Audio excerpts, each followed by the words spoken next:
we'll get started. Welcome everybody to the NPA for Wards 4 and 7. Got a great agenda tonight. Wanted to start with introductions and kind of move the mic around to do that. I mean, they're all set. Good. You're all set. We're good. You guys want to start over there? Just start in that corner. Sure. Martha Malpas, Ward 7. Oh, yes. Bob Hooper, Ward 4. Mark Barlow, North District City Councilor, Ward 4. Cliff Cooper, Ward 4. Ellen Cooper, Ward 4. Frank Bosick, Ward 4. Peter Clavel, Ward 4. Matt Hurlbert, Ward 7 and Steering Committee. Andrea Kenny, Ward 4. Oh, that's yours. Here's ours. Oh, we have our own. It's okay. Thank you for sharing. Actually, why don't you do Sarah? Sarah Carpenter, Ward 4 City Councilor. Ryan Frink, Ward 7. We'll start using ours. Yep. Good evening, Scott Rogers, CEDO Community Development Manager. Hi, everyone. Emma Mulvaney Stanek, Ward 3, but I'm the state representative for Chittenden 17, which goes out to the Ethan Allen Parkway and the shopping plaza. And you already met me? Oh, Sorry. I'm M, my pronouns are they, them, and I'm Ward 4. Olivia Taylor, steering committee member in Ward 7. Lee Morgan, Ward 7. I almost forgot their pronouns, they, them, and also on the steering committee. Hi, I'm Leo Thompson. I'm not from here. I'm from East Montpelier. I work in the Attorney General's office. I'm director of the Civil Rights Unit out of my union. My name is Jeff Clark. I'm the moderator tonight. Bridget will be timekeeper. That's going to be running some mics and Lee can too. And for steering committee. And Bridget Bozak, wonderful Ward 4 Steering Committee of the NPA. So we'll get started and see if there are any announcements. Hi, Martha Malpas again. I'm here to let people know that once again, the Heineberg Center is going to be having a Walk of Ages.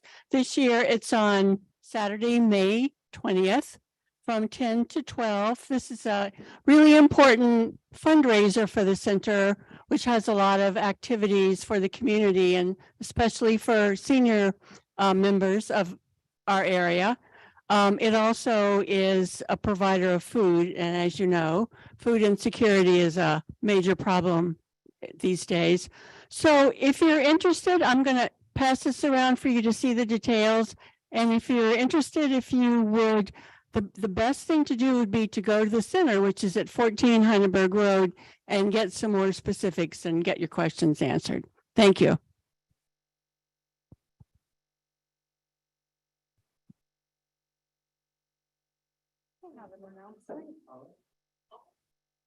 I do. I'm organizing the National Eating Disorder Association Walk, which is this Sunday, April 30th at 10 a.m. at Main Street Landing Performing Arts Center. We have axe throwing, a photo booth. We have lots of snacks and great, amazing prizes like stays at Hotel Vermont and other things. You can come and you don't have to walk. It's a very accessible short walk, so it's more of an event than a walk. Can I just say one thing? So when people use the microphones, it's not necessary to get, you see how far Bill is away from his microphone? That's perfectly fine, because I just bring it up and down. If you get too close, it's gonna distort. Okay. It's gonna be too much. But if you keep it just going down here like this, that would be Hard because you can't really hear your voice. Yeah, I don't know that it's doing anything. Right.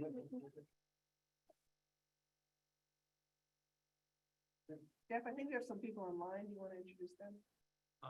We had just one. Yep. Would you like to introduce yourselves on Zoom, please? Your ward and your name. Great.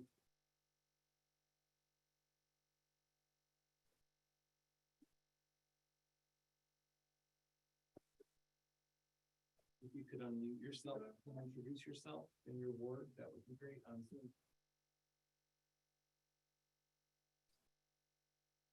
Annie Lawson. Hi, I just figured out that you're talking to the folks on camera. I think that the audio is a little bit hard. And I couldn't get all that till now. So I'm not sure if the other Zoom folks aren't How either. about now? I think that's better. I'm Annie Lawson. I live in Vermont. And I'm glad to see a lot of folks here in person. I have a toddler, so but I'm looking forward to it. Glad you're here.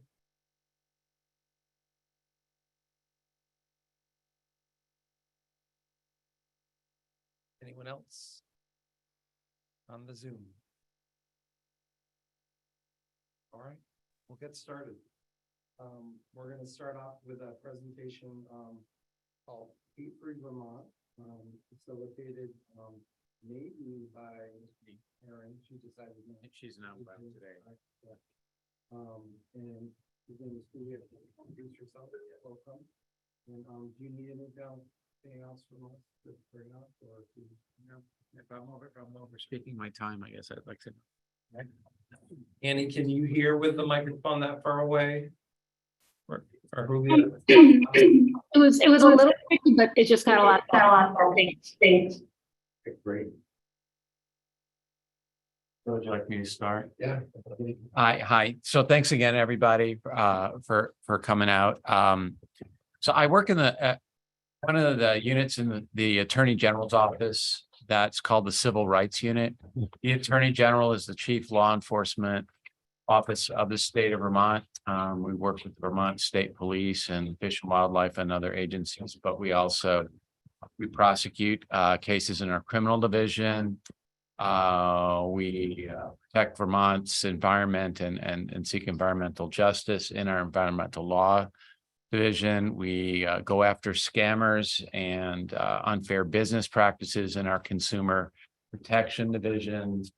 We also represent all the different state agencies, ranging from transportation, DMV, human services, and the like. And the Civil Rights Unit, our job really falls into a few large buckets. So I want to talk about just what we do, and then I'll talk about these forums that we've been doing around the state, and really want to hear your take on what we're doing or what we're trying to find out.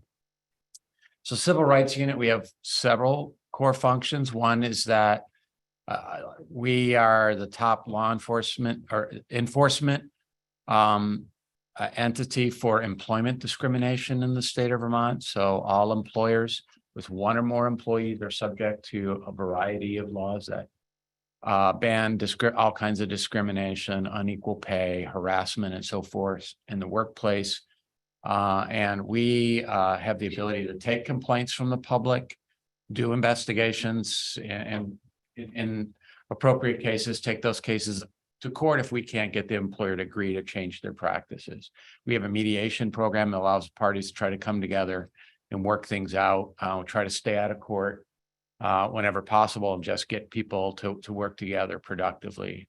So that's one area that we work on. Another area that we work on that relates more to this subject tonight is we also enforce Vermont's laws regarding what are called hate crimes. A hate crime is a crime, but that's motivated by bias against the victim, by either what they look like, who they love, where they worship or not worship, or whether they're merely perceived to be, a person of one type or the other. Under Vermont law, crimes are, of course, subject to punishment, but if it's motivated by hate, Vermont law provides stiffer penalties. It also provides civil penalties. So if you suffer property damage, some people feel they have to move to be safe. And so they suffer economic harm as well as maybe physical or emotional harm. we have the ability to go and seek justice on that end, and not whether or not the person arrested ends up being convicted of a crime, we can still pursue that kind of justice. We also work with an advocate who's highly trained in dealing with survivors of all kinds of violence, all kinds of harm. She's comes from Burlington. She used to work in Burlington. She herself has a kind of a personal stake in this. She herself came to the United States and received asylum for persecution from her home country, and connects very, very well with those folks. So when we have interactions with people who are facing harm in the community, often before we stick a lawyer in front of their face, we have them go to our advocate and who can relate to them for whatever their immediate needs are, whether they need a safety plan for work, whether they feel like they're not safe in their house, what their children may need, what if they're students, what pathways they can open up for students. And then we may work on, if there's a complaint, we may work to see if there's an investigation that can be done and provide help. And we'll talk more about what we do when someone comes to us.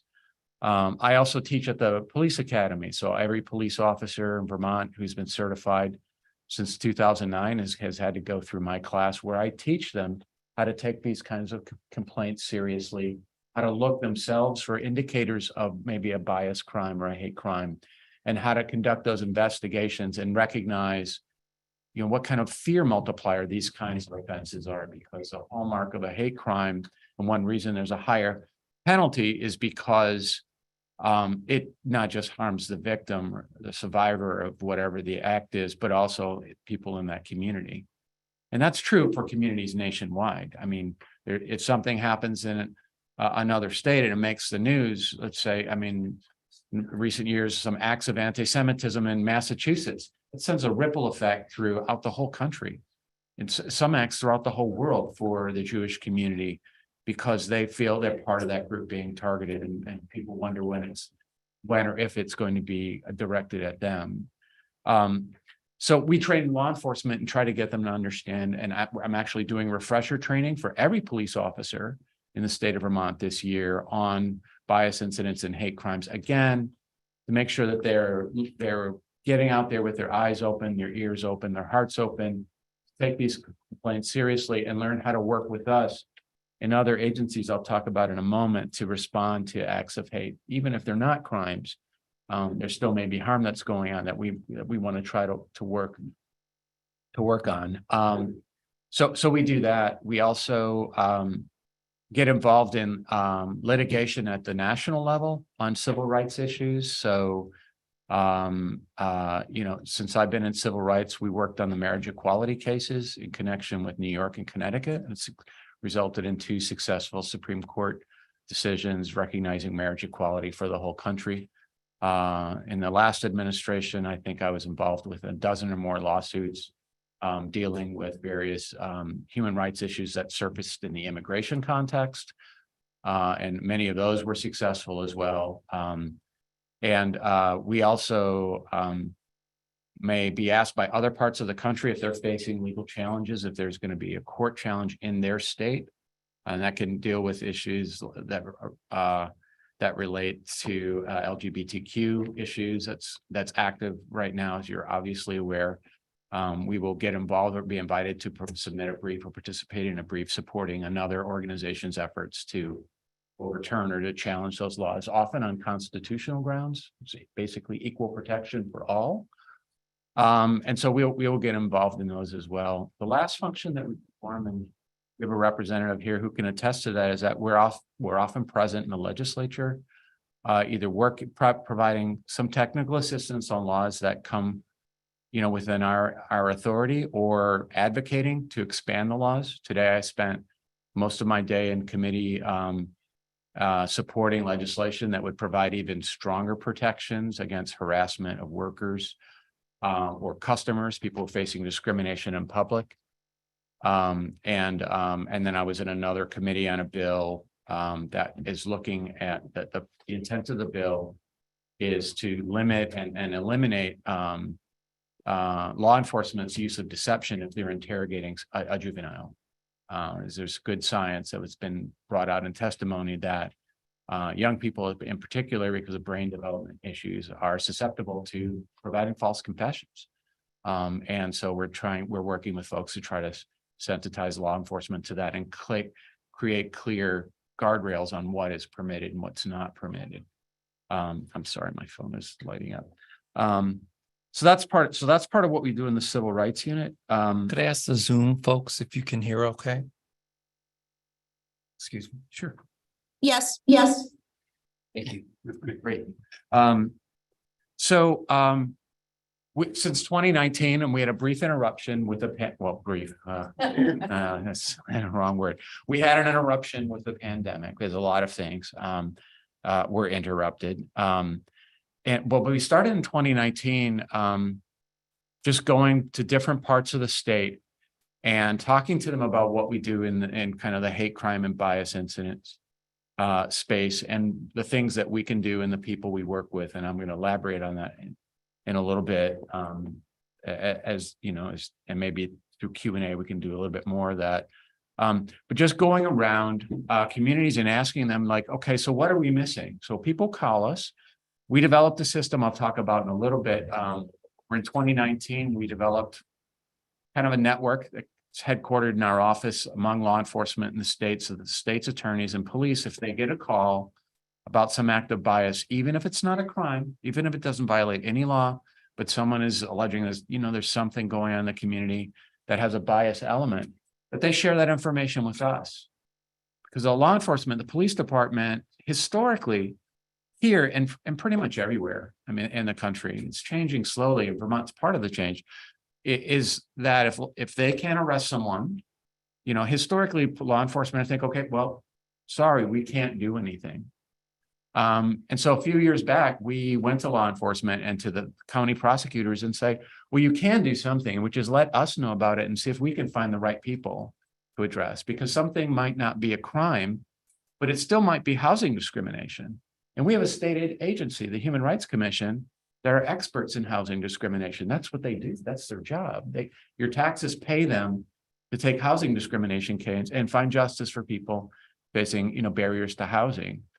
So we just said, so we understand you can't arrest a person, but let us know what's going on, and we'll contact folks and see where we can find them a remedy. Or if it doesn't violate any law, it might be, or you don't want to take someone to court. Let us know about it, because we have relationships with folks who work at community justice centers. Because sometimes an assistant attorney general showing up in his dark blue suit in a community where there's a conflict, I'm just kerosene on the fire, right? You call the attorney general's office on us. That's not a way to bring peace in community sometimes. So we try to work with people who know the parties, who live in the communities. Sometimes they're community justice professionals. Sometimes they're librarians who know both parties to the conflict. They were both kids in the kids' library and grew up together. So we just want them to share that information with us. And sometimes it's an unsolved crime. And so we may share the information with our counterparts, and they're in Burlington here, the United States Attorney's Office from the U.S. Department of Justice, who might also share it with the FBI. Because it might be that a particular crime committed in this town, in this part of the state, is unsolved, but it might very well match another crime where we have a suspect description in another part of the state. And so part of the job of the communicating that information is to try to connect the dots. Because we found law enforcement wasn't doing that. They were focused at most on their county and certainly not talking to their federal partners. So we share that information with our federal partners. And it's particularly helpful when the crimes involve online harassment, which can come from outside of the state of Vermont. FBI have terrific people who are very good at, cyber sleuthing these cases and trying to figure out where the harm's coming from. Can't solve every case, but, if the complaint originally goes to a police department that has 4 officers, there isn't much chance that they're going to have the resources or expertise to know that you can even do anything there. But if it comes to us under this system, which we call the bias incident reporting system, we can get it in front of the right set of eyes, and maybe they can work on the case. And if it's an out-of-state case, they might have agents in that state who can pursue the case further where Vermont can't. So the idea really is just to let people know that we're doing this. We had never done this before 2019. It was kind of on an ad hoc basis, but we wanted to make it more systematic. It's voluntary. It's not required by state law. But we are just developing those relationships, and police departments, I think, are finding that it helps them. One, they solve more cases, and two, they aren't just being the bearers of bad news to somebody saying, sorry, there's nothing we can do. It's true they can't arrest, but they can refer it to us, and we'll try. We can't resolve every case, but we consider that's part of our job. So these fora that we started in 2019 was basically to let people know that we're in that business, that we do that. And then also to find out from them, like, if they aren't reporting things, why not? Is it hard?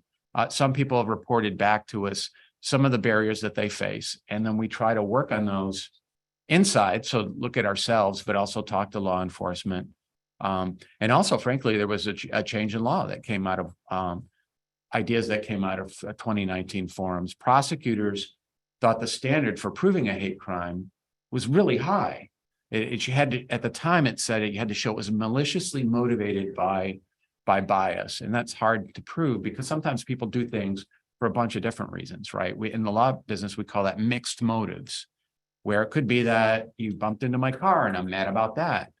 But then we get out of the car and, if I have biases in me and I see who it is that dented my car, now I'm mad for two reasons. And maybe I'm motivated to commit a crime, either a threat or an act of violence, for two reasons. And prosecutors were saying they felt a little boxed in. And so the legislators, we're clued in on that, and we advocated and supported a legislation that came through the legislature that expressly said, look, it still can be a hate crime if bias is part of the motivation, even if it's not the main motivation. But if you can show it motivated, that criminal act, even if there were other reasons that, it still falls within the law, and that allows us to cast a wider net on cases where we can seek remedies in court, and gave prosecutors a little bit more breathing room and a little bit more willingness, we hope, for them to take cases that previously they thought the standards it's just tough. It still is tough to prove why people do stuff.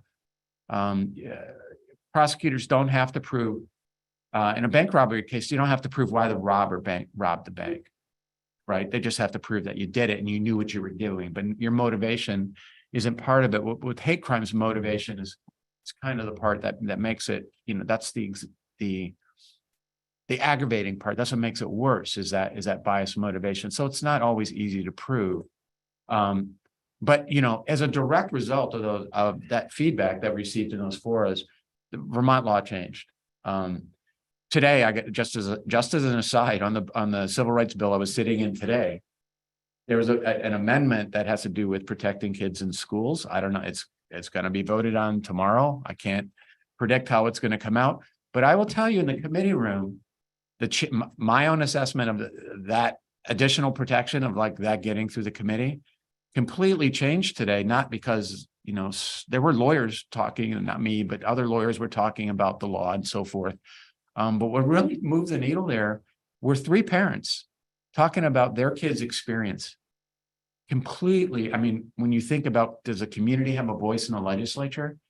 There's these parents, and they were all moms, the ones I saw, and they were just galvanizing, and the experiences that they related just connected with everyone. And I mean, to me, I just saw a complete change in what I think how people were looking at it, not just from the technical legal side, but from the human side. So I just want to put in a plug for providing feedback to your legislature and your legislators on things that matter to you. Because in a state like Vermont, where people are a lot more accessible than my former home state, California, where it's like, everybody has a driver and they've got, all the big staff and everything. It's not, it's not like that here. And I got to say, it was just a really remarkable thing. I could not remark on that terrific testimony that we saw today. But anyway, so we're going around the state. We restarted it after the pandemic has eased back a little bit. And we did in 2022, We did we started off in Rutland and we went to Bennington. We have one that's coming up in Orange County in Randolph, May 8th. That's our next one. And we're going to keep doing them. We also did one in St. Albans. That was our last one that we did, and we did our first one this year to get ideas from people about what's keeping you back if there are things to report. Do you want options other than going straight to law enforcement, going somewhere else? And what would that look like? Have you had experiences where it didn't work? And then some people felt comfortable sharing their own experiences. We're not asking people to like march out their pain in front of us. That's not the point, but we certainly are going to be listening to that. And just trying to problem solve and get ideas. That's really the whole point. And we're going to do one of these for Chittenden County, and it'll be bigger. And we usually invite the city officials to make sure they're hearing what we're hearing, as well as legislators. But I was at just a meeting in Burlington, dealing with issues City Hall is grappling with in terms of supporting the trans community. And I heard about these meetings that you had. I'd never heard of them before. I think it's great. And we were asked if our office was interested. I'm just like, yeah, where and when? We'll go. We work evenings, obviously. We go on weekends. So we'll go out to events on Saturdays and Sundays. It's pretty standard. That's when people can come, right? Because they're not at work. So that's really what I'm here for, is just to let you know a little bit about what we do, and kind of what we see as our mission, which is to try to solve more problems, and get out of that kind of rigidity that people in government can have about this is my lane. I'm a lawyer, and so if I can't go to court, what can I do? Well, there's things we can do, and we're trying, and we're learning a lot about how many solutions actually come from the community and not from a lawyer's desk. That's been the great lesson in the last few years, is how many more cases are getting solved at that local, non-court track. And we've met some terrific people who've been doing this their whole lives. And frankly, we were just doing work in parallel with each other. And now I think we're interacting and learning to work together. I'm going to stop. I've been talking for a while. So I'll stop there. I don't know if there are questions about what we do in it. There's more information, but I'll just let people's curiosity kind of dictate the course. So if people have thoughts about the subject or questions or suggestions about how we can be better at what we say we're trying to do, I'd love to hear it. Yeah, can I ask a question about adjustments? You need a microphone. Sure. We'll get a microphone. So you mentioned that there is a differential between hate crimes and not hate crimes, and that there are stiffer penalties. And would that be for felonies only, or would that be for both misdemeanors and felonies? Because there's kind of a curious thing that's happening now. I haven't seen this, but I've been reading about that. There's somebody's posting a bunch of anti-trans stickers. Now that's actually vandalism. There's some people could get in trouble, but there's other people posting stickers too. And so would there conceivably be a difference in how different people would be treated? And then if there is, would anybody have the right to complain that it was maybe a speech issue, that if the differential was only applied because these people were posting stuff that wasn't liked, that people who read it didn't like it? Yeah, sure. So, you asked, I think there was like 3 questions in there, and so I'll try to get all of them. So first, going with the hate crimes law, it applies to all crimes. So, and on the criminal side, if you do have a crime that's going to criminal court, it basically, what it does is it increases the penalty. So a misdemeanor in Vermont, some crimes are like low-level misdemeanors are punishable by up to a year in prison. Some misdemeanors are punishable by up to 2 years, but are still considered misdemeanors. Beyond 2 years, it's a felony. So In Vermont, if you commit a hate crime misdemeanor, like spray paint someone's car with a racial slur, say, that might be a misdemeanor malicious destruction of property. If it has a hate crime enhancement, if it's punishable by 1 year, it goes to 2 years. If it's punishable by 2 years, it moves into the felony category. And some felonies are punishable by up to 5 years. It can be bumped up to 10 or more years, depending on the seriousness of the crime. So no crimes are exempted. And so that's the first thing. The second is whether or not something is a crime, like the use of stickers, for example, under Vermont state law. One of the definitions for like destruction of properties, you have to have some destruction. So the question for a sticker, like if you had a Post-it note, for example, and it's easily removable and there's no damage to the sign or whatever the property is, it wouldn't meet the definition of a crime because there's no property damage. Other stickers might cause damage. And then the state law identifies like, well, how extensive is the damage to see how serious the crime would be. So it sort of depends on not the content, not what's on the sticker, but like how bad a damage the sticker is. Like spray painting that's a crime, right? Because we know that causes damage. What if the content was to harm people? Well, I'll get to that. So I mean, some speech, now we're talking about the content, which is speech. Now, some speech is constitutionally protected and some isn't. So some speech are called true threats, where it's a threat to harm someone. It's a serious expression to harm someone. That's a felony in Vermont. A statement that's not directed at someone. Well, let me ask another crime. If you use speech to incite someone else to commit violence, so you're not threatening to do it, but you're trying to incite someone else to commit something, and it's said in a way that it's intended to motivate that person, and it's likely that they may act even if they don't. But it was said in a context where it's likely to produce that revolt. That's also a crime, and depending on what the criminal act is, if it's you're inciting someone to commit a misdemeanor, well, that's a misdemeanor. If it's inciting them to commit an act of violence, that could be a felony. So there's good law on First Amendment law on that type of speech. How to identify what speech crosses a line. So when something is not exaggeration or expression of emotion. Insulting. Yeah, I'll get to insulting in a second. But so like when we're talking about, but so there are fine distinctions in the law about what counts as a threat or not that come from Supreme Court cases.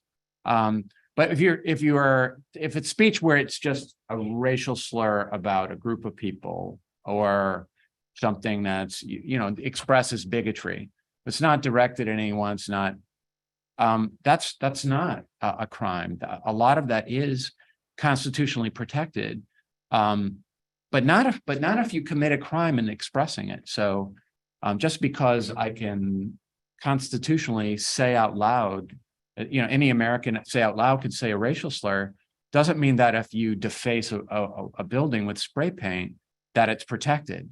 Because the crime is defacing a building with spray paint, regardless of what the message is. And if it's someone's house that was spray painted, so you committed the crime, you defaced their house, and you can show that it was motivated by your bias against them, then it's a hate crime. It's a higher level of penalty. And so, these speech issues can be very difficult and to prove. And the United States is unlike a lot of states, or a lot of places in the world where what we call hate speech in America is kind of a colloquial term. There's not a legal definition of hate speech, whereas in Canada and in Europe, it is. There are having insulting a race, and in some countries in Europe, Holocaust denial is a crime. That's not true in the United States. That's not true under the First Amendment. And so that's something that when we work in the area of civil rights or in law enforcement, part of our job is to follow the Constitution. We can't do things in violation of the Constitution. That makes us unlawful actors, and so we have to make some of those difficult decisions. But it's not about personal distaste for something. When we're looking at hate crime, we're like, is it a crime or not? And if so, can we prove the motivation? Sometimes it's obvious, sometimes it's not. But it is it's a very complicated area, and that's why, you know, like we spend hours with law enforcement because they're not lawyers. And most lawyers I know who don't practice in the area, they can't immediately know the answer. It's complicated, and that can be frustrating for folks when they find out where the law ends. But on the stickering issue, I'll just say something that I said, and sorry for people who've heard me say it before. Here's the important thing that we try to get out in that the Constitution doesn't stop government from helping the victim. So if you can't put someone in jail because they directed racial slurs at a community, maybe you can't lock that person up. But that doesn't mean that you just go home and say, well, First Amendment tough. The government has a right, the government has free speech rights. The government can go and do something to support those victims. You can't, because the First Amendment says you can't make the perpetrator pay. That doesn't mean that they have to bear the cost of the harm, because we all benefit from the First Amendment, right? So our perspective is that the community that enjoys the First Amendment protections, I think, really should be aware of the fact that where the First Amendment prohibits you from going after the bad actor here, the cost of your enjoying the First Amendment is being borne by the victim of that speech. And why is that? We don't do that with floods. Like we have FEMA for floods, right? The government, it's not people's fault that, you know, in many cases that their house flooded, and yet the government steps in to help people in catastrophes. And the government has similar power, at least not barred by the First Amendment, to support victims. And so I think you're seeing in Burlington like a response to some of that by having folks in the community be more vocal and providing more support. That means a lot. We're just trying to get the car out of this ditch where, like, if it's the First Amendment says you can't, you know, make the perpetrator pay, then you can't do anything. That's not true. And that's a big part of what we're trying to do, is to figure out, okay, what can we do to support people if that door is closed to us by the courts? We're not going to be able to open that door, but we're still here. And so we know what we can't do. What can we do? That's the question we're trying to answer. So sorry if it was a long response. My part. I have a quick question and comment. This is so encouraging. What you just touched on, that there is an area that exists between someone not being able to be arrested and doing nothing, that there is like some middle ground there. And that's so encouraging, because I think any of us I do a lot of community advocacy with social justice stuff, and it does seem that if you hit this wall where someone cannot be charged with doing harm, then that's the end of the road. So I'm really encouraged by this. And how do we get in contact with you in your office if there are issues we want to pursue? I think you could easily just Google Vermont Attorney General Civil Rights Unit. Also, I see, and I'm hoping that she'll cooperate. I'm seeing on Zoom Rachel Jolly from Burlington Community Justice, who I consider an expert in this kind of problem solving that we're talking about. And so I don't know, Rachel, if is it permitted for me to kind of ask her to chip in?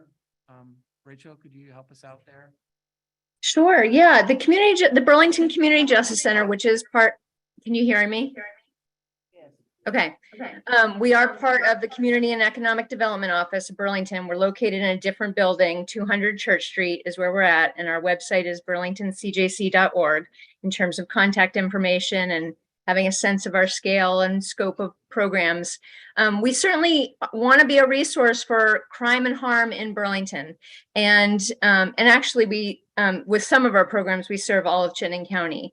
So while we don't have any magic bullet answers, because generally these harms and these incidences can really vary widely and have all kinds of nuance, we do have a lot of resources to play with. We have a program for victims of crime that is parallel to the criminal justice system. So whether you're reporting a crime or not, whether you're involving police or not, if you're a victim of crime, we're able to help in that way. and also we are really wanting to be community-based and so receptive to what we're hearing from community members. And I see in the audience really great examples of active community members who brought an issue to our attention, who said, you know, we want a city response, and we can do our best in convening different players, different stakeholders that might be part of a solution. And again, sometimes we just need to come together in order to brainstorm, because sometimes the victim or victims or the folks who feel impacted don't have the exact answer themselves of what they need or want. They just know that something's not right. They want more justice. And together, sometimes through brainstorming and through amazing efforts by community members, we come up with some solutions. And again, I see some of the members in this audience have been part of some of those processes, and that can be ongoing. So it's not necessarily one time that they're looking for this one thing and then it's checked off, solved.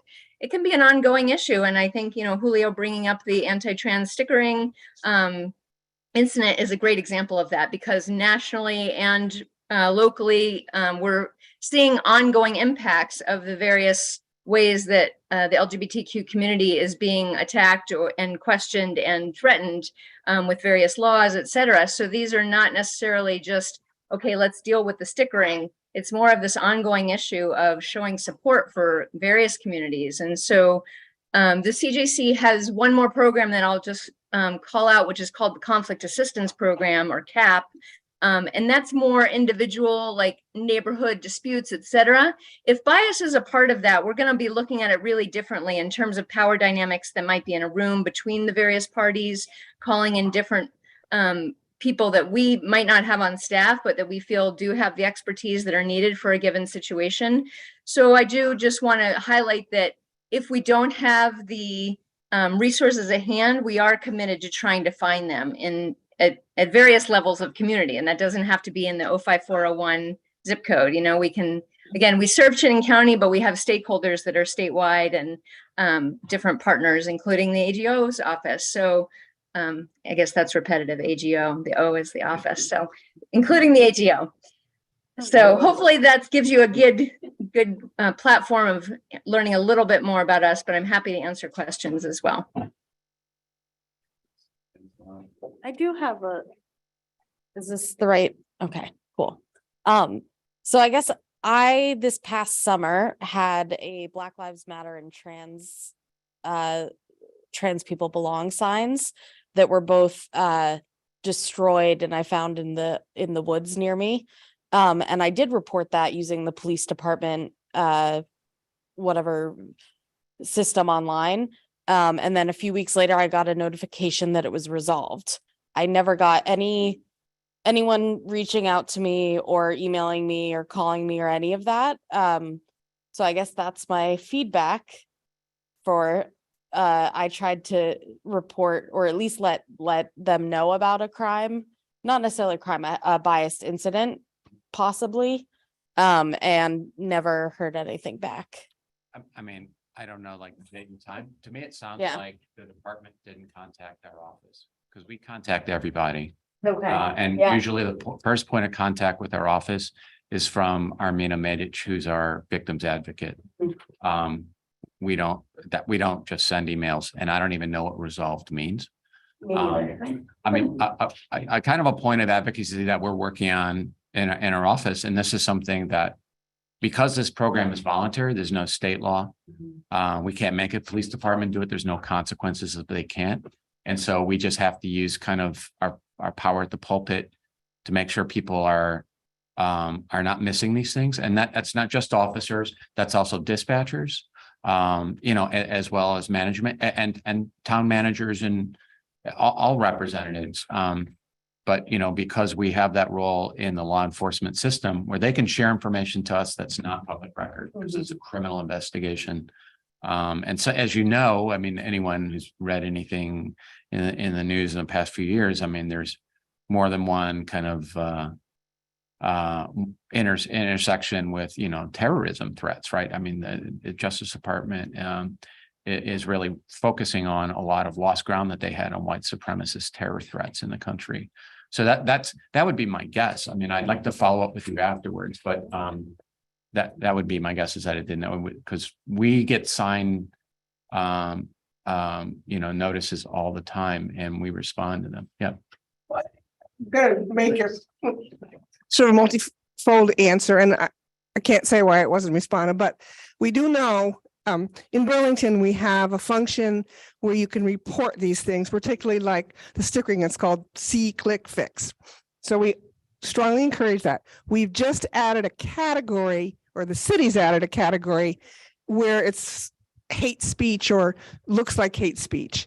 So now when you do See, Click, Fix, that should be a category. And I'm going to look to Rachel a little bit to ask, maybe she could facilitate, now that we're collecting the information, that it maybe get put over to your office, because See, Click, Fix is a lot of things like reporting potholes and stuff. But now that we have this sort of hate speech thing as a function, maybe we could do a better job of making sure it gets funneled through. So That's perfect. That was what I was gonna Yeah. say, is I love See, Click, Yes. Fix. I am the biggest proponent, and that is the most exciting thing. just as a sidebar comment, because this was something the city council brought up in a resolution, and the pushback was, well, you can't record free speech, and that's not what, or prosecuted or track it. I guess the insinuation was that we were going to be tracking. Well, we are going to track it. If somebody stole your signs, that's exactly what we want to track. If you have stickers near you, that's exactly what we want to track. So it's not against the person. Is there a pattern of where this is happening? How often is it happening? And the more we can get that data, I'm not sure it will get us to a right answer, but it still helps a lot. Yeah, I think, please go ahead. Will you finish? Yes. I have a question.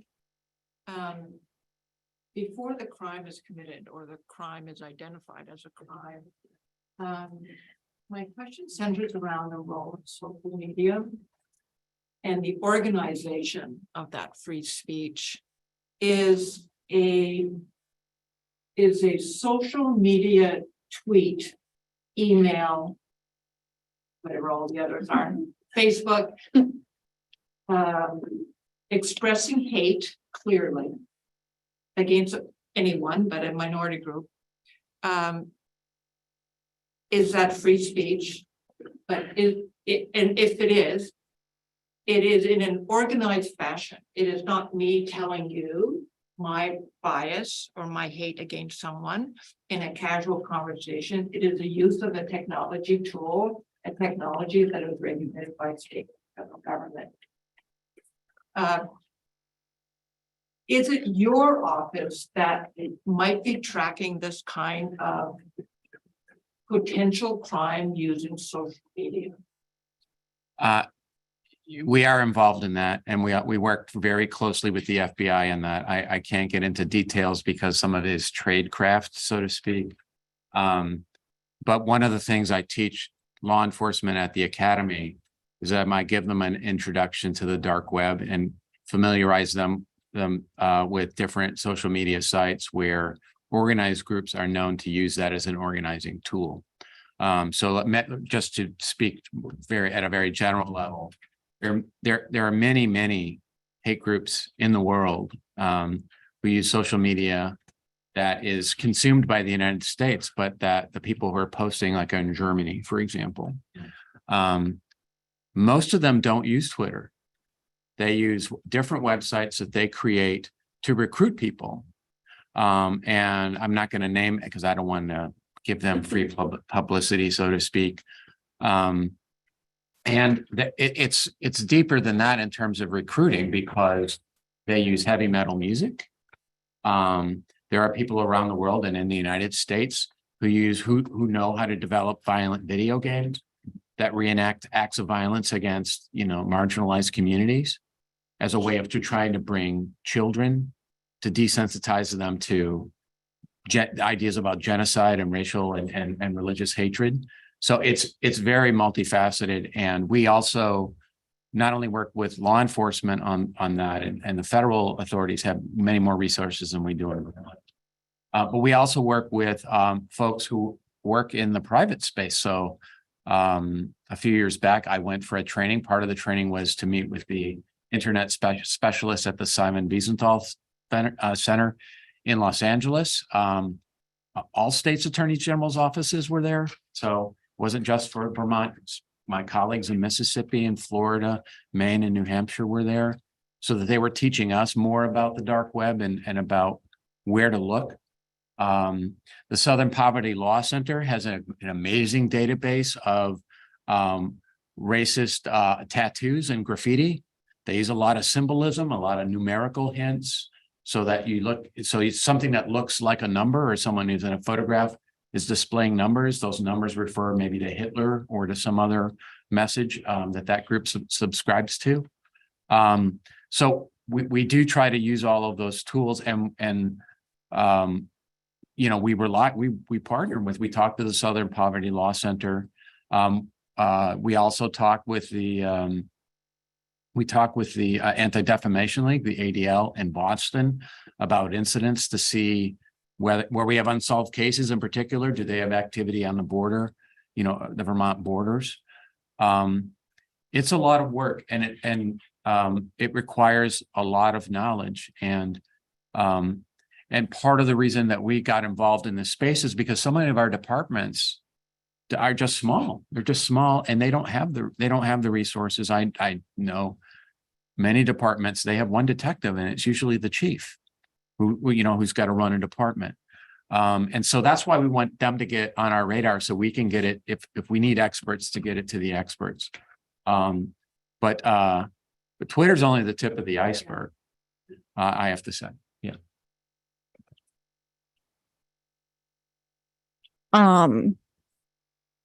So I know that you said that there isn't like any legal obligation for like the police departments in the state that they have to report incidences of bias, even if it's not a crime, that they don't have to report it to you. Beyond it obviously not being law, is there like any reason it couldn't be? Like, we would love it to be, you know, we would love it to be. A few years ago in the Vermont Senate, there was a bill that was introduced in the Judiciary Committee that would mandate reporting of hate crimes. That's not even required in Vermont law. It's in most states, it's not. Some states do require it. And the committee, you know, and the bill started going forward, and there were certain things that we wanted to see added. For example, if we're doing an investigation and we don't know who it is, we wanted subpoena power, because sometimes when you have an act of hate in schools, we had a college case, okay, where someone made a paper mache noose in a college campus. All we needed to know was like who was in the building at what time, because we didn't have security camera footage. So we just wanted to work backwards, and because of federal privacy law, the school said, well, we know who are in the buildings. If you give us a subpoena, we can give you the names. Otherwise, if we don't have a subpoena, we're violating federal law. So we couldn't get the list of names that way. We had to do something else. So we just talked to students, try to figure out that way. We did photo lineups using different social media sites where people had friends to figure out what people were there. So we had to work a way around it. But ultimately, the bill just didn't go forward. I think there was debates about, well, who gets to decide what gets reported and who gets to say, and that sort of thing. And our office's view is like, those aren't unsolvable problems. But, you know, I think for us, we would like to see that. I think, and what we do in the meantime is that we educate and we talk about it. I just met with the police chief just a couple of days ago. I met with the chief a few months ago in person for the first time. He kind of knows my name, because I have a distinctive name. Or at least for around here, I do. It's not distinctly in my former home. And we started getting stuff from that department that we probably hadn't seen in a year, right? We saw like 3 within 2 weeks. It's not because new stuff was happening. It's just like, yeah, okay, the chief gets what we're doing, and they're pushing it down to the people. We can do better at that. But But yeah, it can be a frustration because there are parts of the state where, and we do an annual report, like where they're coming from. And there are parts of the state that are dark to us. And we know that's not because nothing's happening. You know, we just know because people live there. So we know it's happening. As the timekeeper in a wonderful public speech forum issue, I gotta tell you, time's up. But I don't think there's any other question or comment from the audience. I have one quick question, if you don't mind, Councillor Jang here.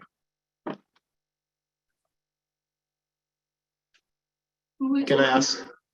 Councilor James. Yes, yes, thank you for the presentation. It's been very informative. And as you know, the state of Vermont just appointed 3 people to be the Truth and Reconciliation Commissioners. You probably know, right? And they are charged in looking into discriminations in terms of disability, in terms of race and Abenakis. And I was just wondering if the creation of that commission might bring more work to your agency, or more discrimination processes will be coming to you because people have been discriminated by the laws or by your decisions around, around their legal matters. Do you see that potential or no? I do. I'm hopeful that it will. One of the members of the commission, I think the chair of the commission, is also the president of the Rutland NAACP, who talks to us all the time and presents, problems or reports to us directly, because some members of the communities that they represent don't feel comfortable talking to their police department. So we want, what we're trying to do is develop a kind of a no wrong door approach to this, which is that all our different partners, you have to know our number? No. But if you talk to the NAACP, it's going to get to us. We hope, if it gets to different stakeholder groups, it's going to get to us. And then we're going to try to send it to the right people. And sometimes, like with Rachel, they're the right people to work on it. Sometimes it's us, or it's the FBI, or maybe it's all of us doing our part. So we hope they do, not because we want more incidents, but because we know we're missing things. And we want to have as many sources of information as possible. And I think I'm hopeful for this commission that it will foster an environment where more Vermonters will be willing to come forward and share their stories, even if it's anonymous. It lets us know what's going on, because it's hard for all victims and all survivors to talk about their experience. But we find when there's a bias element, it's even greater, and their willingness to talk to us also might be affected by their past experience with us in government, and that includes us.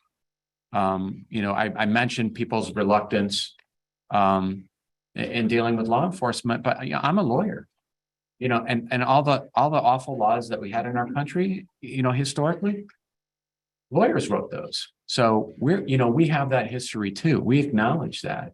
And so people might have views about the system that includes us. And so sometimes we're not the right people to talk to. So I'm really hopeful, and I'm very encouraged that I think Friday is the first time that the committee is appearing before the legislature to introduce themselves and talk about their mandate. And I think it's very hopeful. I'm glad that you welcome that commission. And for people who don't know, we have a representative in our neighborhood. Patrick Snadden will be representing people with disabilities in that commission. Thank you for being here, sir. Thank you. Yeah. Absolutely. Thank you. Okay. We appreciate you being here, coming to other MPAs and other community meetings around the state to talk about this topic. Sure. Is this helpful? I'll leave some business. I brought. Did bring some business cards. I just grabbed a handful on my way out the door, so I'll just leave them here, and people can leave them. Yeah, I'll leave them on the table. Okay. All right. Thank you. Thank you. Thank you. Thank you.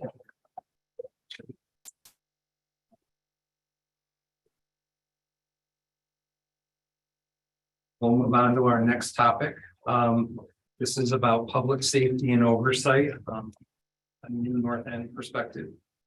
as you see on the agenda. Our city councilors are considering a new plan for police oversight as a result. I think it was happening before our city, our town meeting, that we had in our election and our questions. This was question 7, and the charter change was shot down. But this is an opportunity for us to engage with our city councilors about public safety, what it means to Ward 4 and 7 residents, and the challenges that follow that face the new York.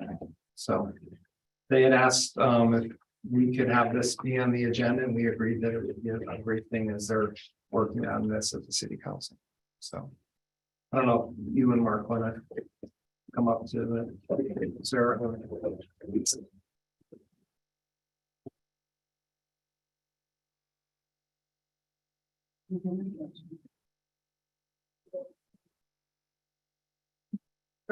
I know. I think he's talking to Julio. Yeah. Well, I'll start with just a little background, at least from my perspective. We've really been talking about this since 2020. And there's been a lot of conversation, a lot of work done by a lot of people. And I might not have my dates all in my head. But there's been sort of, for lack of a better word, some competing proposals. There was a proposal that was prepared by a committee of the city council that was presented to the city council, I believe, in 2021. It looked very similar to the content of ballot item 7 that was looked at just now in town meeting day. That particular proposal ended up getting vetoed by the mayor and did not go forward. Subsequent to that, there began additional work on, okay, let's step back a minute and look at what we've got. We've got the police commission. We've got certain things in state law that could be restrictive. How can we do this by ordinance? And Mark might have the dates better than I do. We passed a resolution, I think unanimously, that said we're going to go forward and look at what can we do for oversight, and what do we need to propose, looking primarily at ordinance, looking probably at some restructuring of the police commission, and probably will need to involve a more modest charter change because there are some restrictions in state law that make additional oversight difficult. That work proceeded down a path, and the Public Safety Committee was working on it. At the time, City Attorney Dan Richardson drafted a bunch of materials, and there was conversations about it.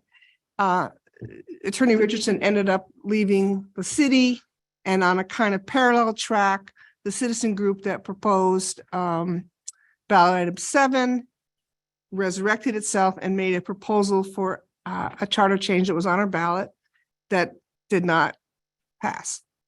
That now brings us to March of 23.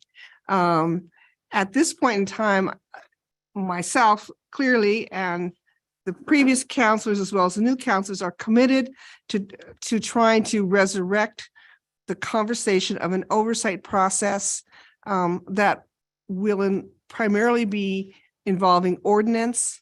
We'll be looking at relationships with the police commission, and we've just starting that work right now. We've agreed to put together a joint committee of counselors from the Charter Change Committee and the Ordinance Committee to start tackling that. And it's our goal to try to get a draft of something that we can get consensus on, hopefully by the end of June. So that's kind of where we're at procedurally. There's a lot in that. I was not involved on that. I've been on the Charter Change Committee, but was not on the Charter Change Committee at the time those items were referred. And I'm now on the Ordinance Committee, and I was not on the Ordinance Committee that looked at all of that detail, but that's kind of where we're at now. And I think what I want to do, and I think Councillor Barlow and Councillor Jang, is just get more input on what kind of process would you like to see? What should we focus on around police and public safety oversight? And that this, from my point of view, is really just, I'm here to take general feedback, and also sort of stepping aside and stepping back. Very early in this process, we did a survey. I mean, we have a 16-page memo from the previous city attorney on all the different models that are out there for police oversight, ranging from what was proposed to a whole variety. So there's a lot to look at that. And I think what we're interested in is what would feel right to folks. What do you feel is missing? What is it we need? Where are the gaps from your point of view? So I'm here just to really kind of get that feedback. Thanks. I think you pretty much covered Yeah. it, but you're meeting next week, correct? Yes. The first Yeah. meeting Yeah. is next week, so that's coming right up. Yeah. The joint committee. Yes. So fire away. Well, I'll start. Was there someone on? No, eh? I'll just start. Okay. I have a observation and I have a question. The question is, now that the joint committee has been established, what do you think will be the members' takeaway from the town meeting's vote decision? Like, what is the role of the fact that the proposal that was on the ballot was defeated? That was my question. And my observation would be, and I'm so not an expert on law enforcement, it just seems, just nationally, generically speaking, in the conversation, we never hear about the union negotiations. I mean, maybe on the town council, you're privy to those, but it seems that this big blue wall is police unions, and I don't hear a conversation. And I wonder if I get the sense that it's opaque and behind closed doors. Anyway, that would be my thought. It's like, what's the status of the contract we have wherever it is? They can't hear you. This is right on top of what you're saying. My question is, what's the status of the contract we have with the police? And because I just think that as employers, we have some right to the quality of the service we get from city employees. And when it's police, and I'm going to use the Bellavance case again as an illustration, sometimes an employee just needs to be fired. And we need to have the power in our contract with these employees that when they mess up that badly on the job, that we should just be able to fire them. And I'm just wondering if the contract lets us do that. Contract is many pages, many pages. And it has been negotiated. We've just renegotiated. I believe it's a 3-year contract. I can't remember. Within it are issues around discipline and all of that kind of thing. And that needs to be looked at. I think that is not something we're going to be tackling right away. I think city ordinance and state law can sometimes supersede that. So we're gonna look at all of that. I think it's the process itself that we need to look at, and the defining factors around how does this get adequately adjudicated, adequately processed. So And it does touch on human resources and, with any employee, there's due process, there's appeal rights that we have to go through. It doesn't matter what department the employee is. You can't basically just fire somebody. But we need to look at how that can be done and who oversees that. And that's the whole point of police oversight is it just the chief? Is it just the police commission? Is it some combination of them? Are there third-party people involved? For instance, one of the models that might suit Burlington is the addition of a monitor, which is usually an independent person, often a person, not a body, but a person that can investigate. I think school systems, when they have reports of sexual abuse or bullying in schools, often use a model like that to take it outside of the employees. But that's the kind of thing that I think we've got to figure out which works for a 45,000 person city with a 75 person agency, what works for us. And there are some stumbling blocks, like for instance, and all along we proposed that that it not just end with the chief, but what does that next step look like? What's the appeal process? I think, Bridget, to part of your question, and this is my opinion and my observation, was the proposal that went on the ballot was very complicated, and it was presented as a charter change. And to be honest, one of my reasons for not supporting it is it had way too much administration and detail, which really should be left to ordinance so that you can have the flexibility to change things. Charter is legislation that cannot be changed. And in my opinion, is usually bigger picture. I mean, if the proposal had said, let's come up with a new process for reviewing police oversight with, some more sentences, I think that would have been fine. It was very detailed. I don't think it involved anybody from law enforcement. And so I think that was a huge gap in the process. Whether it would be our own employees or even folks from the outside were not involved in those discussions. I guess because Julio was just here too, I'm thinking a lot about bias. And I think the thing that I worry about with having law enforcement, at least any active involved in the oversight, isn't there an inherent bias then?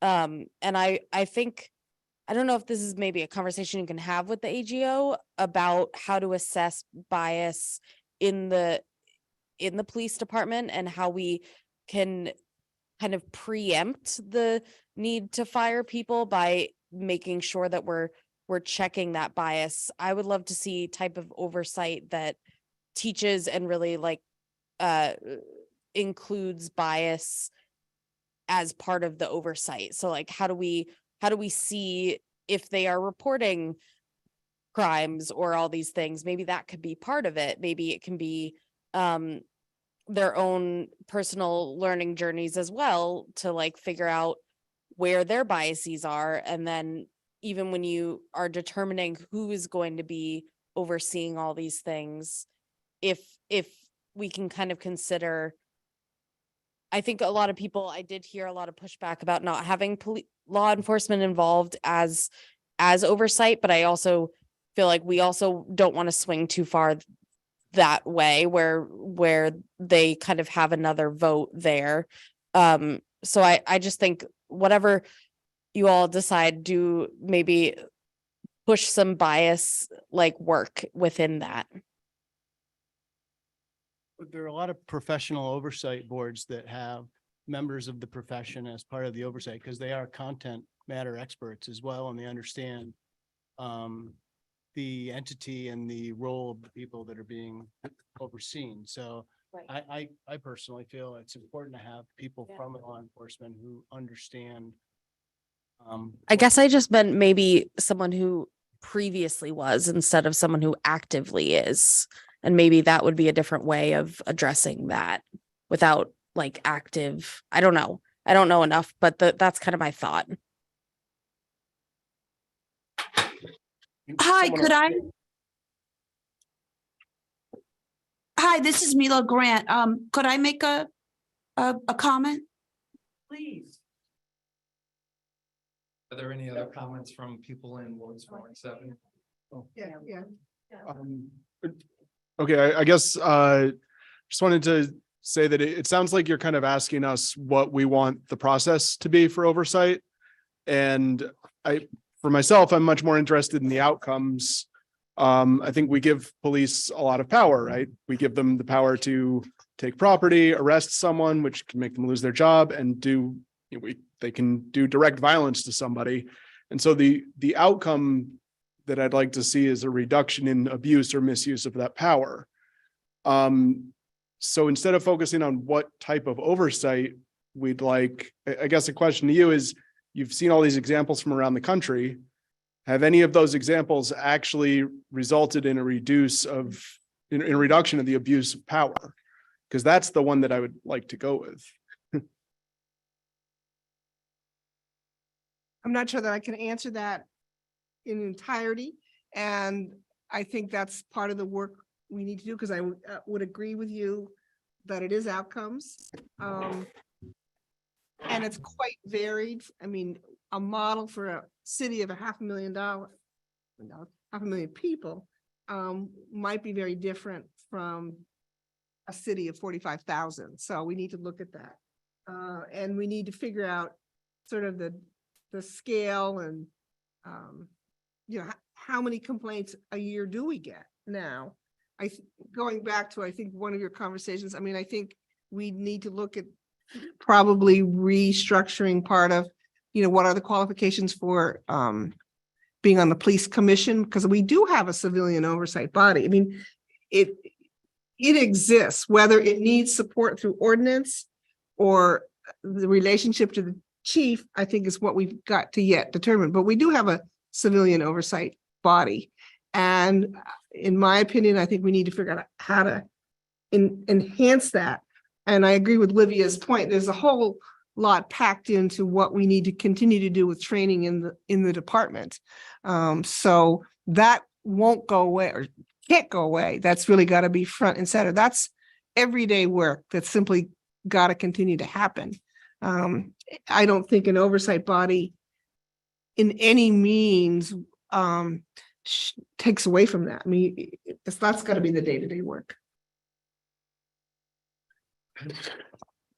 Yes, so I'm Peter Clavel. I know most of you, not all of you, but I served as mayor for a bit, 7 terms, leaving office in 2006. So I offer a historical perspective, but also a perspective as a current resident of the city and a resident of Ward 4.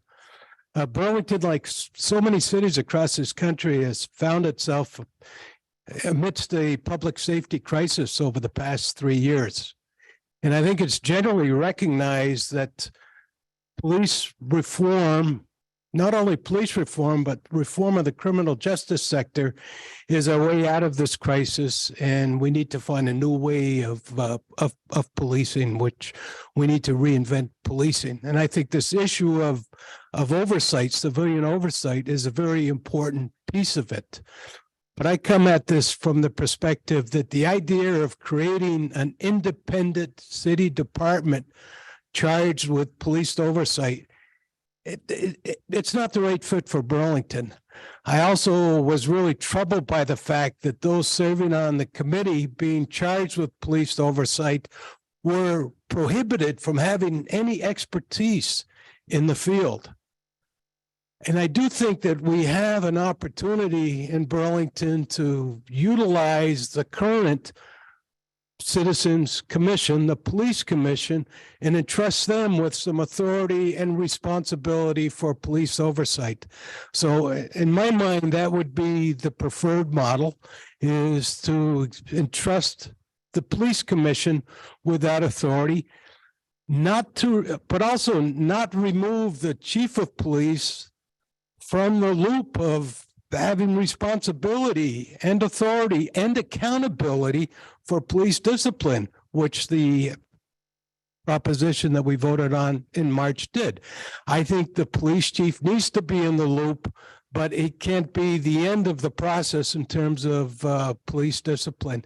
And the idea of having checks and balances there, where there are citizens that are monitoring the police actions, but also can serve as a body to hear citizen complaints relative to police conduct that might go, in fact, go around the police chief is also a good idea. So I think this is a very important issue facing the city. I think it's we're at a critical juncture now where there's a recognition that we need to reform not only policing, but specifically the role of civilians in terms of oversight of the police department. But I think we ought to come forth with a Burlington solution that looks at a long-standing institution, the police commission, and entrust them with authority, accountability, and responsibility. Thank you. Sheila had asked to speak. I'd like to hear what she has to say, please.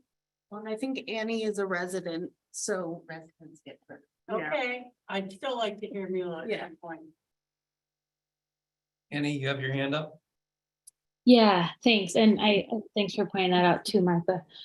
When I think about public safety and accountability, I think that any attempt toward public safety has to start from an awareness of power dynamics. And power dynamics in a community, because not everybody's feeling of safety is going to be the same. It's going to depend on how much power they have. And so based on that, I also think public safety means people having humility and being humble enough to consider that what feels safe to them and what feels like adequate oversight to them might not match somebody else's experience of those things. Somebody might think that one level of accountability goes way too far, and someone else might say, no, that feels just right. I think that is appropriate. And so keeping in mind that we're all going to have different experiences, but we're all part of this same public and we're all part of the same community. So truly finding public safety means meeting the folks who maybe need the most, meeting them where they're at, who might need the most amount of reassurance and accountability. That I think that that's what's needed to really achieve true public safety that includes everybody. And I think what that means then is looking at whether the community members with the least amount of power feel safe. City councilors are charged with coming up with now a new proposal and a new idea for how to move this forward. And I would respectfully point out that people on city council have a large amount of power, especially in comparison to average members of the community. So I'd like to just express my hope that Sarah and Mark, you'll stay humble and stay open to the idea that what feels like adequate oversight to you might be very different from what feels adequate to someone else, and just keep in mind that your position is going to inform that. I also think that true public safety has to involve accountability and independence, because as folks were saying earlier, bias is a real thing. So for there to be true accountability, things have to be really transparent and have to be fully independent. And the challenge with charging the police commission right now with this is that they're not independent and they don't have any authority and they don't have the ability to be transparent with the rest of the community. So I think that for that to work as a solution, there'd have to be some real changes to the structure of that body and their authority. And the last thing I'll say is that somebody earlier raised the question of why we can't just fire a bad cop.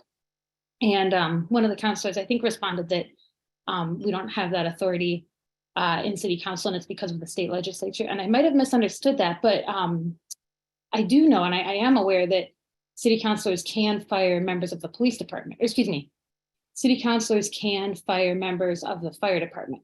And so whatever's in the fire department's contract that allows that, it seems reasonable that we could create that same agreement in the contract that police officers hold. Both of those departments are charged with ensuring that the community stays safe. Thanks. Thanks. I mean, I can- Oh, sorry. Ali, go ahead. I mean, I feel like Annie Larson did mention everything that I wanted to say, but just to thank really former Mayor Peter Clavel about his great points about the importance, and it's needed. It's definitely needed. But the question right now is no longer about the past proposal, but as we move forward, what really fits for the city. And from my perspective, I think a charter change will be even more valuable and more powerful because it will have the input of every single resident voters in the city, right? If you go back a little bit in 2020, December 2020, there was actually a proposal, and you all know what the city council did with it. It didn't go anywhere. We move a little bit further. The police commission itself brought a resolution seeking to be empowered with more power in order to exerce police oversight. It did not go anywhere. So it seemed as if the sense of urgency, people are forgetting it. If you are very comfortable in your skin, in your neighborhood, in your power, there are people in this community that are struggling. And they want oversight where they have the voice. We currently have 2 different boards and commission in the city to look into it. Where is the input from the community? How will it look like, right? So basically we'll create an ordinance without an input of those being policed. And from my perspective, that's the most fundamental aspect that we need to ensure. Whatever we're cooking, when it's done, how do we make sure that people openly have their voices heard and respected, right? And also all of these joint meetings, how do we make sure, right, that members of this community are engaged into these discussions? It's not only 2 minutes public oversight, 2-minute public forum, but it should be more than that, right? And I think work is required, and anyone with ideas, with expertise, I think the city is welcome to listen to those. And how do we bring about the best oversight for the city? Thank you.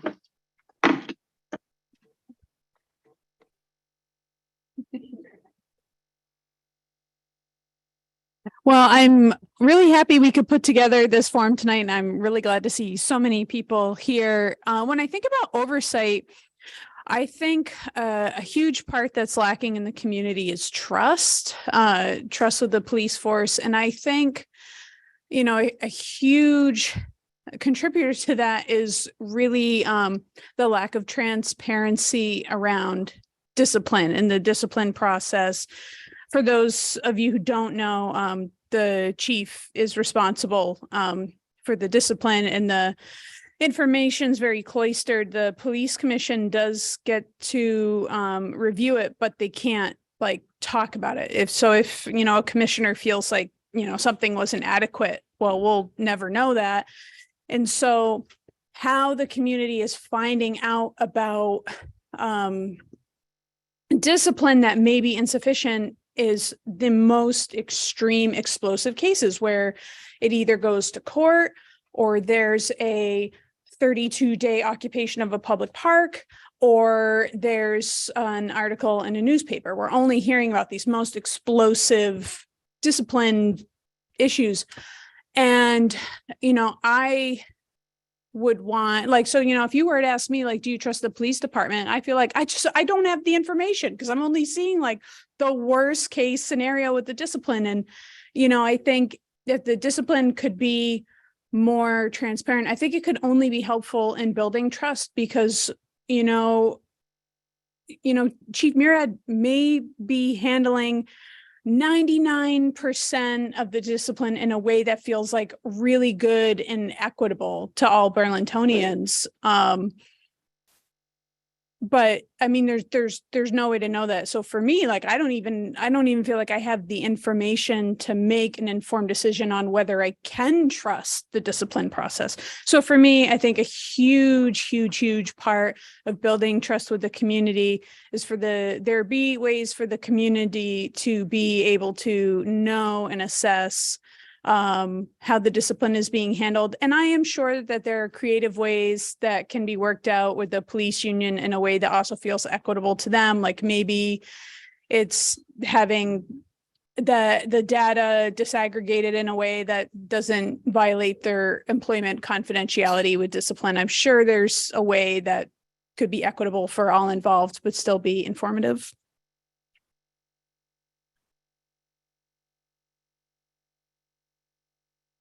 Question.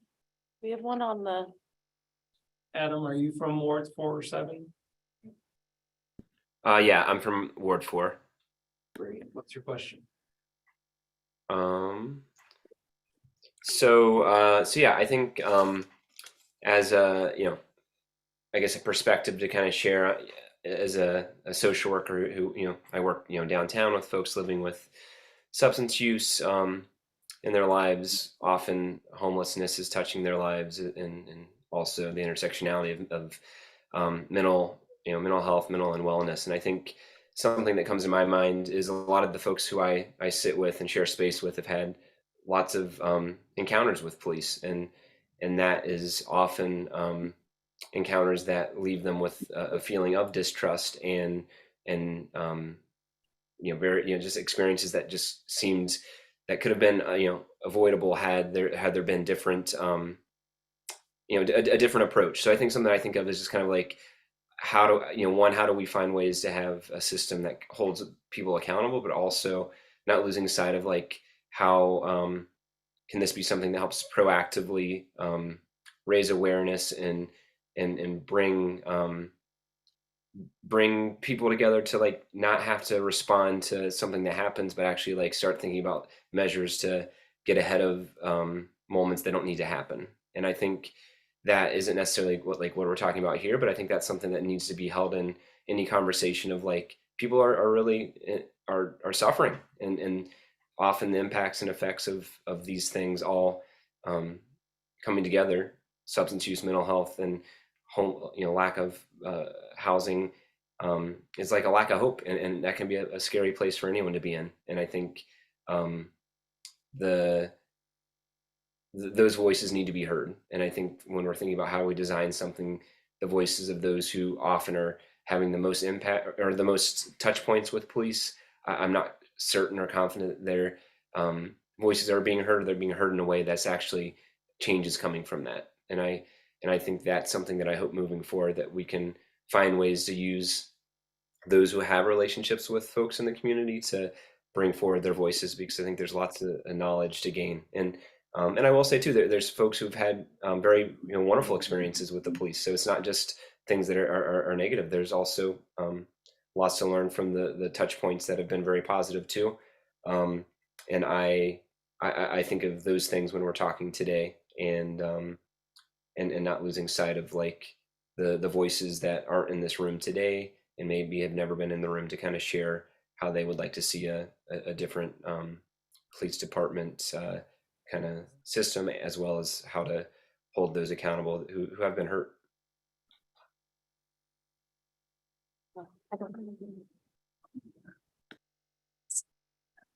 Sorry.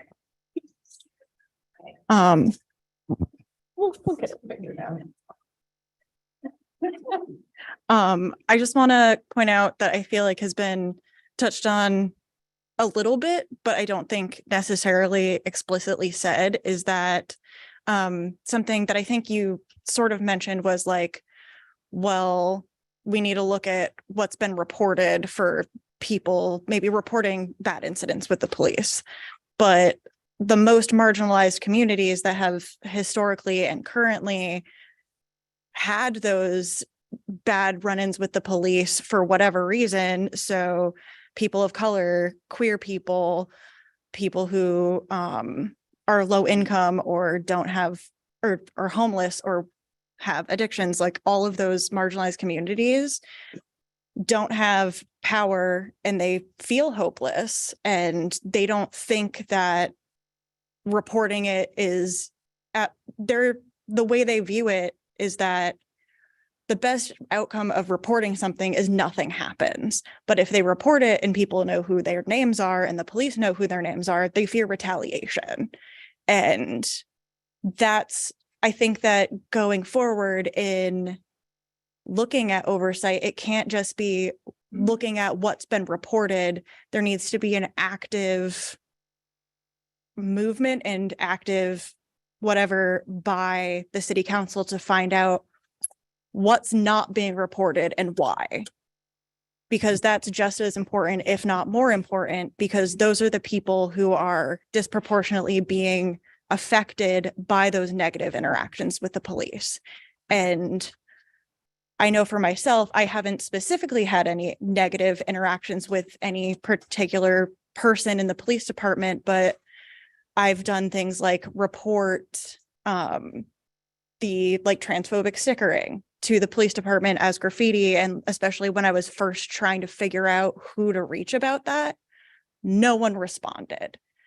And I'm not going to report that necessarily to anyone as a negative interaction with the police, even though it is, which makes me feel like they don't, even if they do care, maybe the person who got that report did care, but there's nothing they could do about it for XYZ reason. It makes me feel like they don't care. So I'm not going to report that, particularly to any sort of committee that is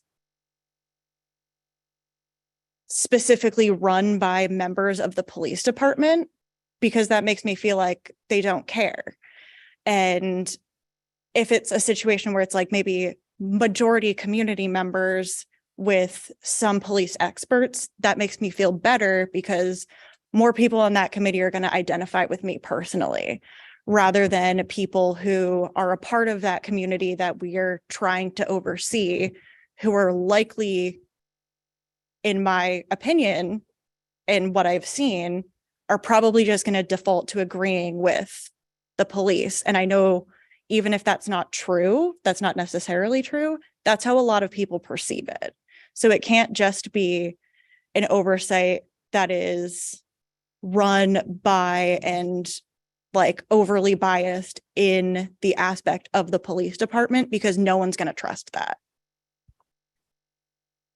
I want to say just a small thing off of that I thought about when everyone was talking is just that, yeah, I would love for there to be an anonymous compliments and complaints that we could submit something. I don't even know, because I unfortunately had a really horrible experience with the police a few years ago when my sister was suffering a mental health crisis, and it was a really horrible experience. And I would have really appreciated if I knew kind of how I could do something about that, because I think some people don't feel comfortable doing that, but I don't even know how to kind of explain that experience or who to go to. So a transparent way to provide feedback to a group of people who are not in the police department, so that I know that it's a small department, so they would know maybe who that person was, and then have their own opinions and biases about that person. I would just like a transparent, open way to, and also to say, I had a really good interaction with this person and pass that along too, because I think we're also like, I've also had good experiences, and I would love to give that feedback to a body that is overseeing that, but is not in the police department.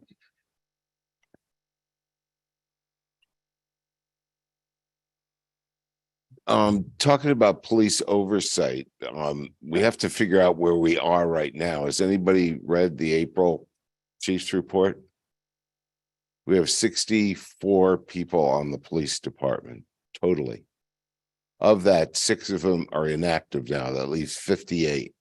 As you look at the chart that they have, there are only 26 police officers on a 24-hour basis in our city right now. What we need is oversight of hiring, getting people in line, and get us back up to 96 people. Then I think we should go out and try to look for an oversight. And that oversight, talking about Peter Clavel here, he's absolutely right. We don't need, and people voted down the bureaucracy of number 7 on the ballot. So we don't want to go there. We want to go and make our police commission that strong oversight And on top of that, you have the city council. And on top of that, you have the mayor. So you have a chain of checks and balances already in place that have been in place for hundreds of years in the city. And I don't think you have to go reaching out for some obscure thing that people just voted down on number 7. And I'll just sort of dovetail on what Cliff said. I'm going back over the suggested questions about public safety that we put out in the agenda tonight. And one of them is, I feel safe when, and I don't feel safe when I hear that there are only 64 police officers that work for the city of Burlington and 6 of them are not active. I feel safe when I know there's morale within the police department, when there's coverage for the community. There has to be some level of peace between the police department and the community. And I don't feel that the city is on a good track. When I go downtown, I don't always feel comfortable anymore. Going to dinner on Church Street the other night, it wasn't the same. I didn't feel unsafe, but I found myself really being aware of my surroundings, looking over my shoulder. And it's kind of a weird, unsettled feeling in my little city of Burlington. So my hope would be that the community allows the police department to get back on track, and that there is something that happens, whatever the heck it's called, that lends communication, lends trust, and rebuilds. Because I do fear that the city is going in the wrong direction as a whole because of a lot of these events. So just my 2 cents. I feel less safe in our city when our chief of police is still interim chief of police. His authority is not what it should be as an interim, and he should be. So that's something I think should be corrected. We also got an email from Nancy saying that she's concerned about the safety of visitors at the city beaches during warm weather, especially on weekends. Is there any police presence at the beaches, especially during evening hours? There is at times fire risk if people build open fires. There is use of illegal guns, etc. That was one feedback we got through email. And my, just one comment to yours, I didn't get your name, I apologize. Yes and yes. And I wonder, we have contributed as a community to the problem when we defunded the police. And I myself feel that the Burlington police decision, I think this one is correct, that they're just not going to enforce traffic violations or minor traffic violations. It reminds me of New York of the 1970s, I think it was, when they decided, I can't remember who the mayor was, that they're going to crack down on crime, and they're going to start investigating cracked window people who, that those kind of minor crimes. But the idea was they had to regain the trust of the community, even with minor crimes, because there was a crumbling of that trust. And the reason, so I don't have an answer, but my question is, for the commission, why are your crimes, the ones you described, which I think are crimes, why were they not taken up? Because we defunded the police, and or there is a bias in the police department. But we have to know the answer to that. Both of them are measurable factors, and we have to restore the trust in our community to walk down Church Street. I completely agree. But we're just entering this era, it's nationwide, of this. Things are bad. Things are unsafe. Things are criminal. Things are evil. And we need a police force to stop it, Control. They play such a critical role in our society, in our community, even little town of Burlington with 45,000 residents. It's that trust factor and on both sides, and we've lost it for lots of reasons. We've lost it, and a recreation or a realignment of the commission, I think would go a long way.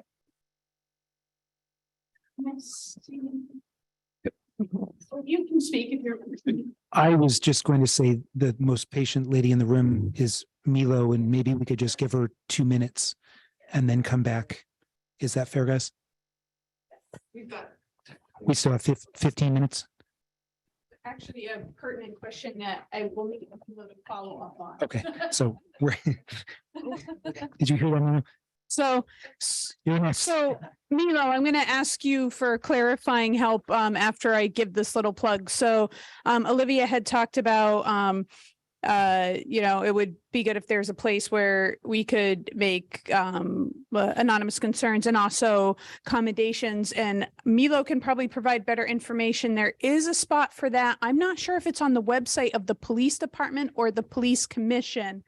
But the police commission has a process where you can make a complaint to them rather than directly to the police department. I'm not sure of all the specifics with that, but there is also a place where you can make commendations to the police department, and those are read at the monthly police commission meetings. Last night I went to a police commission meeting and they read a positive comment from a community member who had witnessed an interaction, and they complimented the officer's handling of a dangerous situation peaceably. So yeah, I encourage people who do want to give those compliments. I'm sure there are people that would love to hear those.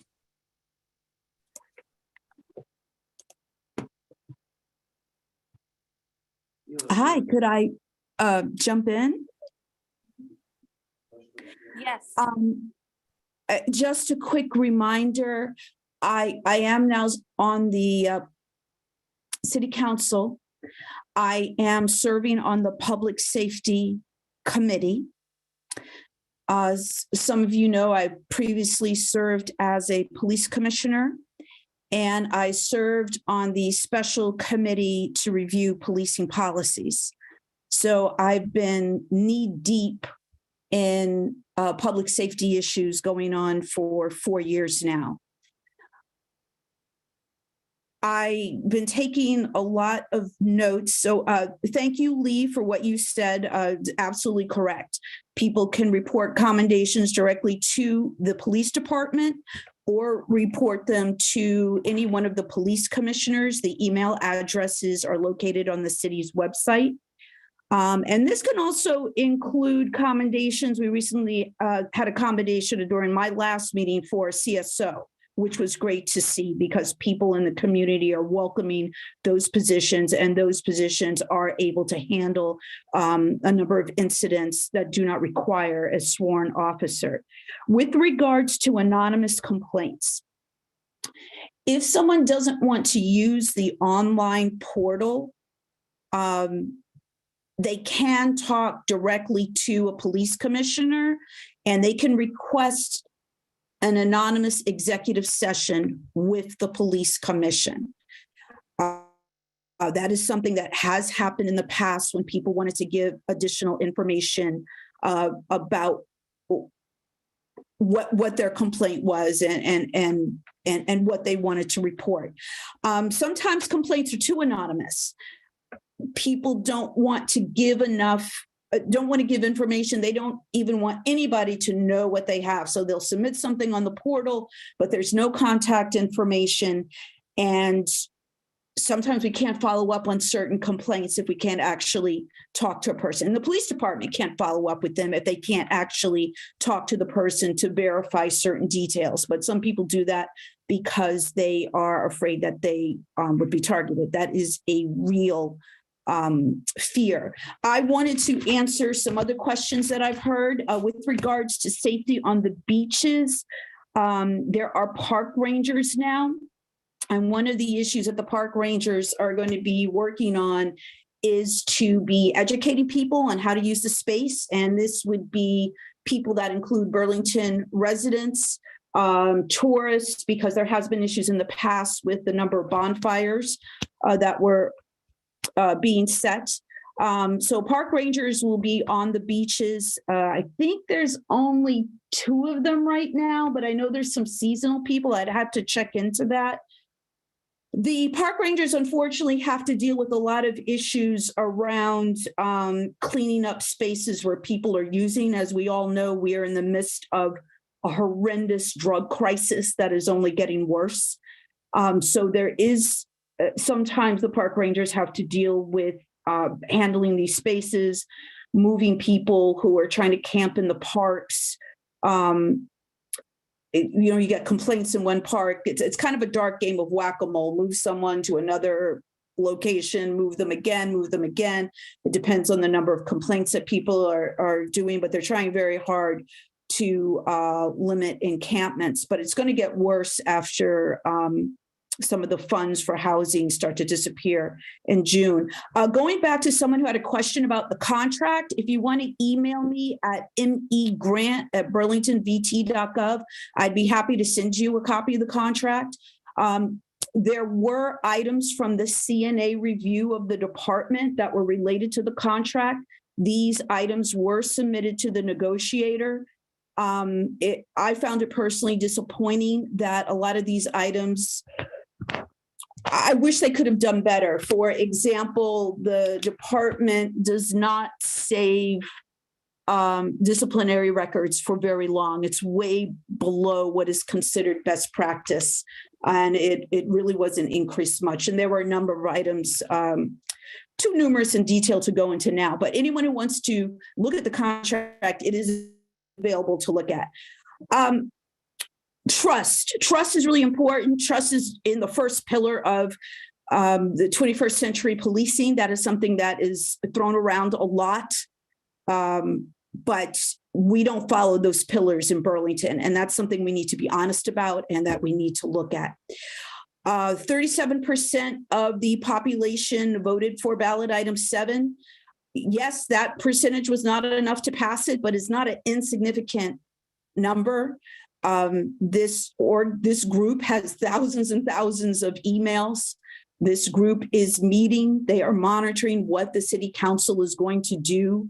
Will the city council go back and really look at the powers of the police commission and make a good faith gesture for creating accountability and oversight?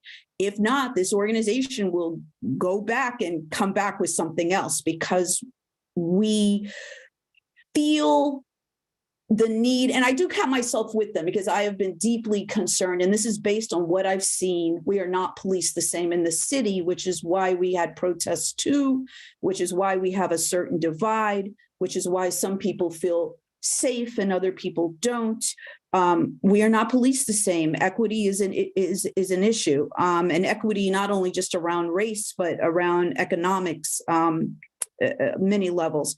So I encourage everyone to look into the 21st century policing and the pillars. Everyone in the city should familiarize yourself with them and say, what is our department doing to meet these pillars?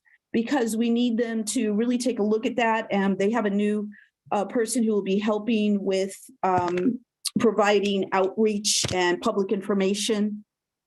She's fairly new. She's training right now. I look forward. I think that was a really important position to add. I fully supported that position.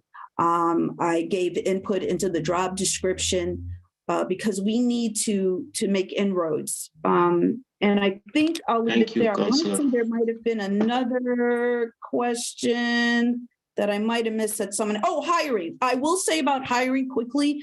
I did bring up several times issues around the fact that we had the commission had supported, the city council voted for the increase in the pay and the bonuses, and then we weren't advertising them adequately.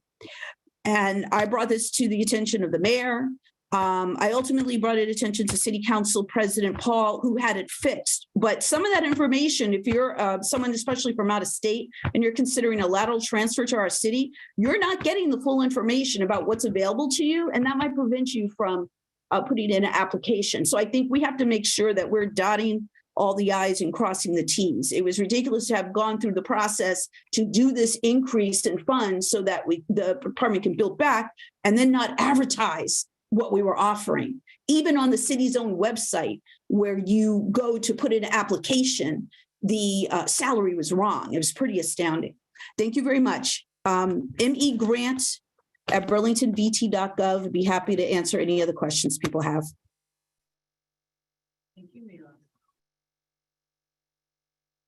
We have 5 more minutes. Is there any other topics you all would like us to? I mean, we're really here to input get on? feedback, and there's a You feel lot like of you it. got Everything you need, or anything we didn't? No, because it's an ongoing process. I mean, and I think that's really the point of it. There has been a lot of work done, so I just want to clarify, and I think somebody mentioned the work that had started with the police commission. So we've got a document, we've got a lot of feedback, so it hasn't been like coming out of nowhere. But the whole point of tonight and other meetings will be to continue to get it. We That- have 4 minutes. It's yours. Oh, I have one. I'd just like to add quickly, though, that my hope is that this process will involve all stakeholder groups who have interest in this topic, and we'll have plenty of opportunity at the joint committee level, at the city council level. And hopefully there'll be some other, public forum opportunities to go along with this along the way as the process unfolds, to continue to collect input and try to shape something that does fit Burlington, like. And just so I don't want to kind of just quickly clarify, we're talking about a process in the next few months to clarify and establish a better process, particularly around reporting and transparency of police discipline. That doesn't stop all the work we've got to do on improving policing. We have a public safety committee. They're going to look at trends. They're going to look at outreach. I mean, and we have the police commission who needs to be independent. And if they're not independent enough, that's what we're going to try to figure out in the ordinance so that they can be independent. But it's not like we're done and done. This is just the beginning. But can you give them teeth, enough teeth to fire cops? We don't have any cops to fire. There's not enough cops.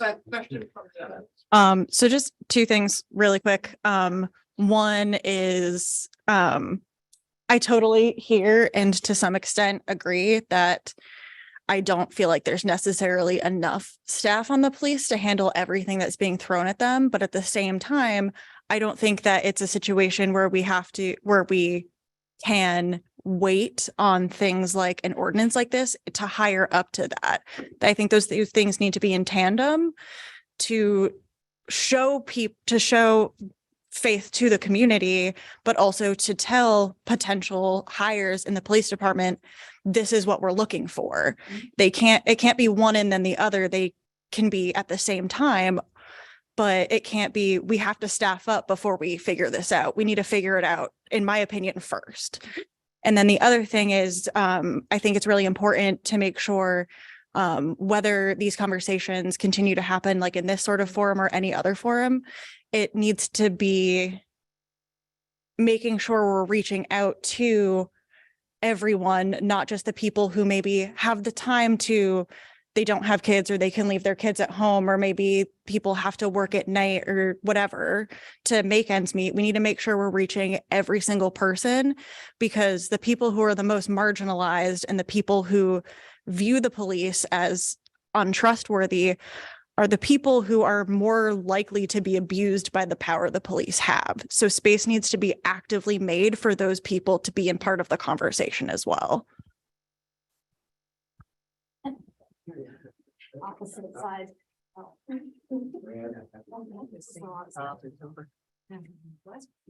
Sarah. Oh, I did. I'm a lousy timekeeper, can you tell? Thanks, everybody. Thank you. Thank you. Appreciate all your input. Thanks. City councilors. You know, we did do. Thank you. Cheers.